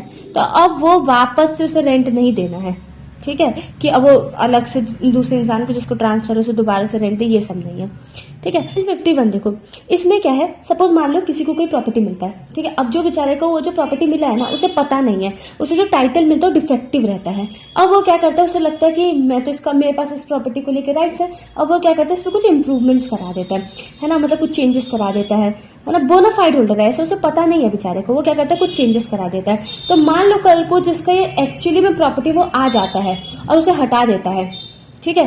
तो वो क्या करेगा, जो भी वैल्यू है, जो भी उसने इंप्रूवमेंट करा है, उसका जितनी भी कीमत है वो उसे पे बैक करेगा, ठीक है। इक्विटी के ही प्रिंसिपल है और कुछ नहीं है। अब सेक्शन 52 देखते हैं, थोड़ा इसे ध्यान से देखना है। ये बात करता है डॉक्ट्रिन ऑफ लिस पेंडेंस, मतलब पेंडिंग लिटिगेशन। एक मैगजीन के ऊपर बेस्ड है, उस मैगजीन को कहते हैं पेंडेंटे लाइट निहिल इनोवेटर। इसका मतलब क्या है कि जब तक लिटिगेशन पेंडिंग है तब तक कुछ नया नहीं इंट्रोड्यूस करना है। इसका लैंडमार्क केस है बेलेमी वर्सेस सिबाइन। इस केस में क्या होता है, बेसिकली ये है कि मान लो कि कोई भी अगर प्रॉपर्टी को लेके कोई भी मैटर कोर्ट में पेंडिंग है ना, तो वो जो है उस प्रॉपर्टी को डिस्पोज नहीं किया जा सकता, मतलब उसे ट्रांसफ़र नहीं किया जा सकता है। थोड़ा ठीक से समझाती हूँ, एकदम मैंने एकदम मोटे अक्षरों में बोला था, अब ध्यान से इसके एसेंशियल सुनो। सबसे पहली चीज़ कि कोई एक प्रॉपर्टी है, कोई भी इमूवेबल प्रॉपर्टी है, उसके रिगार्ड में कोई सूट पेंडिंग है कोर्ट के सामने, कोई भी सूट या प्रोसीडिंग जो है किसी कोर्ट के सामने पेंडिंग है। ध्यान रखना कॉम्पिटेंट कोर्ट, है ना, पहली चीज़। दूसरी चीज़, वो जो सूट या प्रोसीडिंग है वो कल्यूसिव नहीं होनी चाहिए, मतलब पार्टीज की आपस में मिली भगत नहीं है ना, कि जानबूझ के लोग ऐसा कर रहे हैं, नहीं, ऐसा कुछ नहीं है, मतलब मिली भगत नहीं होनी चाहिए। तीसरी चीज़, जब तक सूट पेंडिंग है तब तक वो जो डिस्प्यूटेड प्रॉपर्टी है उसका ट्रांसफ़र नहीं होगा, है ना, मतलब उसके किसी पार्ट को ऐसे वो लोग डील नहीं कर सकते जिससे कि मान लो कोई बाद में डिक्री या ऑर्डर आए तो सामने वाले इंसान का राइट इफेक्ट हो। समझ आया कहने का मतलब क्या है? जैसे मान लो कोई प्रॉपर्टी है ना, अब उसके रिगार्ड में क्या है, केस चल रहा है, तो आप उसको ट्रांसफ़र नहीं कर सकते। ट्रांसफ़र मान लो आप किसी को गिफ्ट में दे रहे हो, तो भाई कल को सामने वाले इंसान के फेवर में अगर राइट आएगा तो प्रॉब्लम होगा कि नहीं होगा, तो पहले ही इस चीज़ को मना कर दिया जाता है। तो जब तक लिटिगेशन पेंडिंग है उस प्रॉपर्टी को कैसे डील करना है, बेसिकली मतलब उसको ट्रांसफ़र नहीं करना है, ये बात कही जा रही है। आप रीड करने ला, मैंने तो ऐसे ओवरव्यू दिया है आपको, है ना, आपको और अच्छे से समझना तो प्लीज़ इसे रीड ही करना। अब एक और डॉक्ट्रिन देखो, ये डॉक्ट्रिन है हमारा सेक्शन 53A में, डॉक्ट्रिन ऑफ पार्ट परफॉर्मेंस। ये भी बहुत अच्छा सा डॉक्ट्रिन है। इसमें बेसिकली ये है ना, अगर एकदम मतलब बोले ना कि एकदम साफ साफ अक्षरों में अगर ओवरव्यू बोलूँ इसका, तो ये है कि कोई भी जो ट्रांसफर ही है, मतलब जिस भी इंसान को प्रॉपर्टी ट्रांसफर करी जा रही है, वो क्या कर रहा है, कॉन्ट्रैक्ट का कुछ पार्ट परफॉर्म कर दे रहा है और आगे भी परफॉर्म करने के लिए रेडी है ना, तो उसको उसके पोजीशन से नहीं हटाया जाएगा, या फिर जो भी उसे राइट मिल चुके हैं वो उससे वापस नहीं लिए जाएंगे। चलो इसके एसेंशियल से समझाती हूँ। सपोज मान लो कोई कॉन्ट्रैक्ट हुआ है इमूवेबल प्रॉपर्टी को ट्रांसफर करने का कंसिडरेशन के साथ। अभी जो कॉन्ट्रैक्ट है राइटिंग में है, मतलब जो भी हमारे सेक्शन 9 में आपने देख रखा है ना, उस हिसाब से, मतलब जो भी तरीका है उस तरीके से, मतलब जो है एकदम ठीक से कॉन्ट्रैक्ट है। और जो कॉन्ट्रैक्ट के टर्म्स है सर्टेन होना चाहिए, यानी कि कुछ भी जो ट्रांसफर है उसने मान लो पोजेशन ले लिया प्रॉपर्टी का, या फिर ऑलरेडी उसके पास पोजेशन थी उस प्रॉपर्टी की, ट्रांसफरी ने कुछ एक्ट किया है जिससे कि कॉन्ट्रैक्ट हो सके। मान लो 20 लाख रुपए देने थे, लेट्स से फॉर एग्जांपल उसने 10 लाख रुपए दे दिए हैं, ठीक है। अब वो आगे के भी 10 लाख रुपए देने के लिए तैयार है, ऐसा नहीं है कि मना कर रहा है। तो अगर ये सारी कंडीशन सेटिस्फाई हो जाती है तो ट्रांसफरी को या फिर कोई भी पर्सन जो कि आके क्लेम कर रहा है उस ट्रांसफरी के पोजेशन, उसको उसकी पोजेशन नहीं लेगा, ठीक है। कुछ नहीं है, ये सब बस कॉमन सेंस है। उसके बाद हमारे पास चैप्टर 4 आता है, वो किसकी बात करता है, वो बात करते हैं मॉर्गेज की। तो मॉर्गेज को क्या बोलते हैं, बंधक, मतलब एक तरीके से क्या होता है, सिक्योरिटी होती है। आप किसी तरीके का डेट ले रहे हैं, है ना, तो आप क्या करते हैं, अपनी प्रॉपर्टी को बंधक बनाते हैं, दूसरे को मतलब ऐसे सिक्योरिटी दे रहे हैं उसे, किसी इमूवेबल प्रॉपर्टी को। मॉर्गेज में बेसिकली कंसिडरेशन क्या होता है, मॉर्गेज में कंसिडरेशन क्या होता है, किसी तरीके का अमाउंट चाहिए होता है, ठीक है, मतलब किसी तरीके का लोन चाहिए होता है, तो उसके लिए आप जो है कोई एक स्पेसिफिक इमूवेबल प्रॉपर्टी को सिक्योरिटी में देते हैं।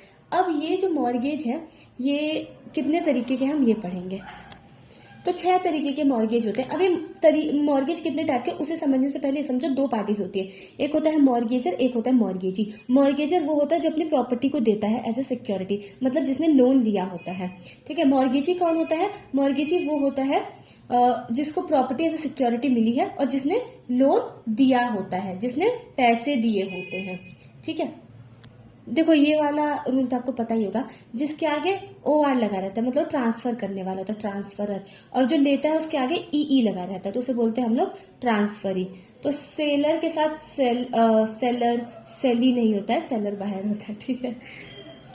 तो सबसे पहले सिंपल मॉर्गेज, इसमें क्या होता है, एक तरीके से पर्सनल अंडरटेकिंग ली होती है, जो मॉर्गेजर रहता है कि वो लोन को रीपे कर देगा। वो जो प्रॉपर्टी है उसका पोजेशन और उसे इंजॉय करने का राइट किसके पास रहता है, मॉर्गेजर के पास ही रहता है। लेकिन अगर मान लो मॉर्गेजर ने लोन नहीं दिया तो मॉर्गेजी क्या कर सकता है, सेल कर सकता है मॉर्गेज प्रॉपर्टी को, कोर्ट में मतलब केस वगैरह अपना ले जाके कोर्ट को इन्वॉल्व करके। मॉर्गेज का मैं आपको बताऊंगी कि इसका रजिस्ट्रेशन कैसे है कैसे नहीं, पहले हम समझ लेते हैं कितने तरीके के हैं। फिर दूसरा आता है हमारे पास मॉर्गेज बाय कंडीशनल सेल, नाम से ही पता चल रहा है। इसके अंदर क्या किया जाता है कि एक तरीके से सेल कर दिया जाता है। जो मॉर्गेजर है ना, मॉर्गेजी को अपनी मॉर्गेज प्रॉपर्टी क्या कर देता है, सेल कर देता है, लेकिन उसके साथ कंडीशन है कि जो सेल है ना वो वॉइड हो जाएगा जैसे ही मैं लोन चुकता कर दूंगा। जो भी तारीख डिसाइड हुई है, अगर मैं उस तारीख तक लोन को दे देता हूँ आपको, तो ये जो सेल है वो क्या हो जाएगा, वॉइड हो जाएगा। अगला है ऊसुफ्रक्चरी मॉर्गेज। नाम से पता चल रहा है इस ऊसुफ्रक्ट मतलब क्या होता है, बेनिफिट। तो जैसे क्या होता है, इसमें जो मॉर्गेजर रहता है वो क्या करता है, अपनी प्रॉपर्टी मॉर्गेजी को दे देता है। कहता है कि मान लो कोई बहुत बड़ा वो बगीचा है, ठीक है, मान लो उसमें मैंगोज होते हैं बहुत सारे, तो क्या करता है कि अपना जो प्रॉपर्टी दे देता है, कहता है कि तुम इस प्रॉपर्टी को, इसकी पोजीशन तुम अपने पास तब तक रखो जब तक तुम्हारा सारा उधार चुकता नहीं हो जाता।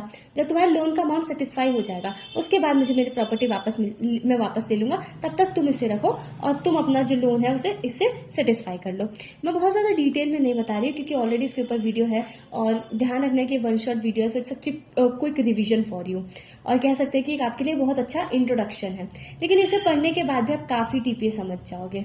उसके बाद है इंग्लिश मॉर्गेज। इसमें जो मॉर्गेजर रहता है वो क्या करता है, मॉर्गेज प्रॉपर्टी है उसे पूरा का पूरा मॉर्गेजी को ट्रांसफर कर देता है। जब वो लोन अमाउंट दे देगा तो मॉर्गेजी उसकी प्रॉपर्टी से वापस से रीट्रांसफर कर देगा। फिर अगला है mortgage bye deposit of title deeds. तो इसमें क्या होता है, किसी भी तरीके का डेट है तो यहाँ पे जो मॉर्गेजर रहता है वो क्या करता है, जो उसकी प्रॉपर्टी है, जो मॉर्गेज प्रॉपर्टी की, उसके टाइटल डीड्स दे देता है मॉर्गेजी को as a security for the debt, ठीक है। फिर अगला है एनएमएलएस मॉर्गेज। पता है जब मैं लॉ स्कूल में जब पढ़ रही थी इस सब्जेक्ट को, तो हमारे सर ने क्या एग्जाम्पल दिया था, सर ने एग्जाम्पल दिया था कि अक्षय तृतीया आती है, मान लो जिसकी शादी किसी दिन नहीं होती है ना, तो अक्षय तृतीया पे सब हो जाता है, ठीक है। सर ने जैसे एग्जाम्पल दिया था, तो एनएमएलएस मॉर्गेज समझाने के लिए, तो यहाँ पे बेसिकली ये है ना कि ये कोई फिक्स्ड नहीं है, मतलब ये मिक्स हो सकता है, ठीक है। किसी और मॉर्गेज से मिल सकता है, सिर्फ दो मॉर्गेज मिल के हो सकते हैं। जैसे मान लो कोई मॉर्गेज है जिसमें ऊसुफ्रक्चरी मॉर्गेज भी है, जिससे कह दिया जाए कि मॉर्गेजी से कि इस मतलब ये जो पर्टिकुलर प्रॉपर्टी है इसके तुम बेनिफिट भी लेना, और साथ में हम ऐसा भी कर सकते हैं कि कंडीशनल सेल वाला भी मॉर्गेज लगा सकते हैं। तो ये मिक्स रहते हैं, मतलब जो ऊपर दिए गए कैटेगरीज है ना उन कैटेगरीज में नहीं फॉल करते हैं, ठीक है। अब इसका रजिस्ट्रेशन होना चाहिए, कब होना चाहिए, तो देखो अगर जो प्रॉपर्टी है उसकी वैल्यू 100 रुपये या उससे ज़्यादा है तो ऐसे सिचुएशन में रजिस्टर्ड इंस्ट्रूमेंट होना चाहिए। लेकिन अगर mortgage bye deposit of title deeds वाला है तो यहाँ पे किसी भी रजिस्ट्रेशन की ज़रूरत नहीं, क्योंकि इसमें तो आपने टाइटल डीड्स ही दे दिया है ना। फिर अगर 100 रुपये से कम वैल्यू है तो रजिस्टर्ड इंस्ट्रूमेंट मतलब कर भी सकते, ऑप्शन है, नहीं तो बस mayor deliveries okay. Simple mortgage की तो वहाँ पे हमेशा रजिस्टर्ड इंस्ट्रूमेंट ही चाहिए। ये सब मैं आपको बता रही हूँ ना रजिस्ट्रेशन का, कि रजिस्ट्रेशन होना चाहिए नहीं होना चाहिए, ये सब मैं बताऊँ कहाँ से बता रही हूँ, सेक्शन 9 से बता रही हूँ, ठीक है ना। इसके राइट एंड लायबिलिटीज़ हैं, ये सारी चीज़ें वो मैंने डिटेल में और वीडियोज़ में करा रखा है ना, टीपे की प्लेलिस्ट है चैनल पर, उसे देख सकते हो। क्योंकि ये ऑब्वियसली वन शॉट है ना, इतना नहीं कवर हो सकता है। आप लोग अगर चाहोगे उधर नहीं समझ आया तो मैं दोबारा से कवर कर दूंगी, ठीक है। फिर हमारा चैप्टर 5 में लीज दे रखा है, सेक्शन 105 में। तो लीज में बेसिकली क्या होता है, किराए पे देना, ठीक है। इसमें दो पार्टीज होती है, लेसर लेसी। जैसे मैंने आपको बताया डिटेल में वीडियो ऑलरेडी हम शॉर्ट में कवर कर रहे हैं। लेसर कौन होता है, जो प्रॉपर्टी को लीज पे देता है। लेसी कौन होता है, जो कि प्रॉपर्टी को किराए पे लेता है। एक देता है किराए पे, वो होता है लेसर, और जिसमें मैंने आपको पहले ही बताया था, और एक किराए पे लेता है कोई भी इमूवेबल प्रॉपर्टी। और मतलब ये रहता है कि जो भी लीज रहता है उसमें मतलब पहले से ही फिक्स रहता है कि कितने टर्म के लिए है, क्या कंसिडरेशन है या फिर क्या रेंट है, और फिर जो पार्टीज़ है उन्हें एक्सेप्ट करना होता है, मतलब जो ट्रांसफरी है वो एक्सेप्ट कर रही है, ठीक है। अब ना क्वेश्चन आ जाता है कि लीज और लाइसेंस के बीच में क्या डिफरेंस है, लीज और ईजमेंट के बीच में क्या रिलेशन है, ऐसे करके क्वेश्चंस जो है बनते हैं। लेकिन मोस्टली ये पूछा जाता है लीज और जो हमारा लाइसेंस है उसके बीच में क्या डिफरेंस है, ठीक है। तो आप उसे भी रीड कर सकते हो। कोई डाउट होगा तो वैसे मैंने इसे कवर कर रखा है, लेकिन फिर भी इसके लिए भी स्पेसिफिकली हम लोग कवर कर लेंगे, ठीक है। परेशान नहीं होना है, इसे ऊपर से देखो और कोई भी डाउट आता है तो बताना, है ना। रिवीजन पर्पस के लिए तो बहुत सफिशिएंट है और इंट्रोडक्शन पर्पस के लिए भी बहुत सफिशिएंट है। अब ये जो लीज है अगर वो ईयर टू ईयर रहता है, मान लो 12 महीने का है, फिर 1 साल से ऊपर का है, तो ऐसे में रजिस्टर्ड इंस्ट्रूमेंट ही चाहिए, ठीक है। इस वजह से आप बहुत जगह देखते होंगे कि बहुत लोग क्या करते हैं 11 महीने का लीज करते, क्यों, क्योंकि रजिस्ट्रेशन नहीं कराना पड़ेगा, पैसा बचेगा। फिर अगर मान लो कोई और लीज है और बाकी लीज की बात है तो उसमें ओरल एग्रीमेंट या फिर डिलीवरी ऑफ पोजेशन दे दो, इससे काम हो जाएगा, ठीक है। मतलब 1 ईयर से कम का है, 12 महीने से कम का है, स्टेट गवर्नमेंट जो है वो स्पेसिफिक प्रोविजंस बना सकती है। ठीक है, अगला है हमारे पास गिफ्ट। ठीक है, और गिफ्ट के अंदर सेक्शन 122 आता है। तो इसमें क्या होता है, ये 2 लिविंग पर्सन्स के बीच में होना चाहिए। ठीक है, इंटर वाइवोस। तो इसमें कोई सा भी सब्जेक्ट मैटर, मतलब जो भी प्रॉपर्टी ट्रांसफर हो रही है, ठीक है, यहाँ पे लिखा है एग्जिस्टिंग मूवेबल और इमूवेबल प्रॉपर्टी। तो एग्जिस्टिंग मतलब उस टाइम होनी चाहिए, ये नहीं कि जो मिलने की संभावना है, ये सबने उस टाइम होनी चाहिए। वर्ड पे फोकस करो, एग्जिस्टिंग। ठीक है, तो वो क्या करता है, वॉलेंटरली, बिना किसी कंसिडरेशन के, मतलब उसके बदले में इन रिटर्न कुछ नहीं ले रहा है, वो बस क्या कर रहा है, एक इंसान दूसरे इंसान को, इसमें डोनर डोनी होता है, डोनर जो गिफ्ट दे रहा होता है, डोनी जो उसे एक्सेप्ट कर रहा होता है। तो बिना किसी चीज के एक्सपेक्टेशन के, मतलब बिना किसी रिटर्न के, एक्सपेक्टेशन तो थोड़ा वो टर्म हो गया, तो एक्सपेक्टेशन नहीं, मतलब कहने का मतलब यहाँ पे ये है कि इन रिटर्न कुछ नहीं ले रहा है वो। ठीक है, और उसकी जो है दूसरे इंसान को उसका ओनरशिप दे रहा है, तो उसे वो होता है डोनर, और जो ले रहा है तो उसे क्या बोलते हैं, डोनी। और डोनी को गिफ्ट एक्सेप्ट भी करना पड़ेगा, और जो एक्सेप्टेंस है डोनर के लाइफ टाइम में ही करना पड़ेगा। अगर डोनर मर जाता है तो फिर वो नहीं अलाउड है। लाइफ टाइम तो ठीक है, मतलब कि डोनर के लाइफ टाइम में एक्सेप्ट कर ले। एक और कंडीशन है कि वो जो डोनर है वो अभी भी ट्रांसफर करने की कैपेसिटी है उसके पास, मतलब अनसाउंड माइंड का नहीं हो गया, मतलब अभी भी वो, या फिर मतलब उसके पास वो जो गिफ्ट है, जो सब्जेक्ट मैटर था गिफ्ट का, अभी भी उसके पास उसकी ओनरशिप है। ये नहीं कि किसी और को उसने सेल कर दिया उसके बाद अब गिफ्ट एक्सेप्ट कर रहे हैं, ऐसे नहीं होता है। और अब मान लो अगर डोनी ही मर जाता है तो भी जो गिफ्ट है वॉइड हो जाएगा। ये नहीं कि उसके हायर्स कर सकते, कोई नहीं कर सकता, उसने किया तो ठीक है, वरना तो गया काम से, गिफ्ट चला गया। ठीक है, अब इसका रजिस्ट्रेशन का क्या सीन है, देखो, अगर इमूवेबल प्रॉपर्टी है तो तब तो रजिस्ट्रेशन ज़रूरी ही है। ठीक है, ओनर इसे साइन करेगा, साथ ही अटेस्टेशन होगा। अटेस्टेशन मैंने आपको इसका मतलब बताया था शुरुआत में, क्या मतलब मिनिमम 2 विटनेस तो होने ही चाहिए। मूवेबल प्रॉपर्टी है तो दो तरीके होते हैं हमारे पास, या तो रजिस्टर करवा लो, रजिस्टर्ड इंस्ट्रूमेंट, या फिर प्रॉपर्टी जो है डिलीवर कर दो, डेट्स इट। अच्छा, मैंने आपको बताया था ना कि टीपीए जो है वो कुछ उसके स्पेसिफिक एक्सेप्शंस हैं। जैसे गिफ्ट में क्या होता है ना, कि अगर मान लो कोई इंसान है वो डेथ बेड पे गिफ्ट बना रहा है, या फिर मोमडन लॉ के अंदर जो गिफ्ट वाला कंसेप्ट है उस पर टीपीए नहीं लगता है, उस गिफ्ट पे टीपीए नहीं लगेगा। ठीक है, ये बात सेक्शन 129 में लिखी है। ठीक है, मोर्टिस कॉजा बोलते हैं इस चीज़ को। फिर अगला है एक्शनेबल क्लेम, है ना। एक्शनेबल क्लेम जो हमारा सेक्शन 130 में दे रखा है, एक्शनेबल क्लेम का मैंने आपको मतलब समझाया था। इसमें क्या है, सिर्फ अनसिक्योर डेट आता है। कोई आपका अनसिक्योर डेट है, ठीक है, आपके पास अनसिक्योर डेट है, और आप सिविल कोर्ट में आप उसके लिए मतलब सूट फाइल कर सकते हैं, किसी भी मतलब कोर्ट में सिविल केस फाइल कर सकते हैं, है ना। तो चांस मतलब आपका हक बनता है उसके ऊपर, लेकिन आपने उस डेट के लिए कोई सिक्योरिटी नहीं ली थी। मैंने इनिशियली आपको बताया था, यहाँ पे ऐसी ओवरव्यू बता रही हूँ, नॉट मैं वर्ड फॉर वर्ड नहीं बता रही हूँ जो डायरेक्ट में है ना, आपको समझाने के लिए बता रही हूँ, क्योंकि अगर आपको समझ आ जाएगा यू कैन ईजिली रीड, है ना। उसके बाद तो ये होता है बेसिकली एक्शनेबल क्लेम। अब ये है कि सिर्फ ट्रांसफर कैसे किया जाए, तो जो ट्रांसफर है ये बदलने में कंसिडरेशन हो या ना हो उससे फर्क नहीं पड़ता है, ये जो है राइटिंग में होना चाहिए, और रजिस्ट्रेशन करवाना कोई ज़रूरी नहीं है, लेकिन इस बात का ध्यान रखना है कि ये राइटिंग में होना चाहिए। अब इसका एक एक्सेप्शन है, जैसे एक्शनेबल क्लेम के ट्रांसफर पे टीपीए के प्रोविजंस तो लगते हैं, लेकिन अगर मान लो वो कोई नेगोशिएबल इंस्ट्रूमेंट है, स्टॉक, शेयर, मर्केंटाइल डॉक्यूमेंट है, तो उन सब पे टीपीए नहीं लगता है। ठीक है, तो यही था, मैंने कोशिश करी है कि मतलब जितना कंसाइज बना सकूँ, जितना प्रिसाइज बना सकूँ। फिर भी आपको किसी तरीके का डाउट है या आप चाहते हैं कि मैं इसको थोड़ा किसी और तरीके से कवर करूं, मतलब छोटी सी वीडियो बनाऊं जिससे बताऊं कि क्या क्या सिर्फ इंपॉर्टेंट प्रोविजंस हैं, है ना, वो करना है तो वो बताओ, केस लॉज के रिगार्ड में वीडियो बनानी है तो वो बताओ, और जो भी आपका फीडबैक है please do tell, because it will help me to improve and serve you all in a better way. So thank you for watching this video. Hare Krishna.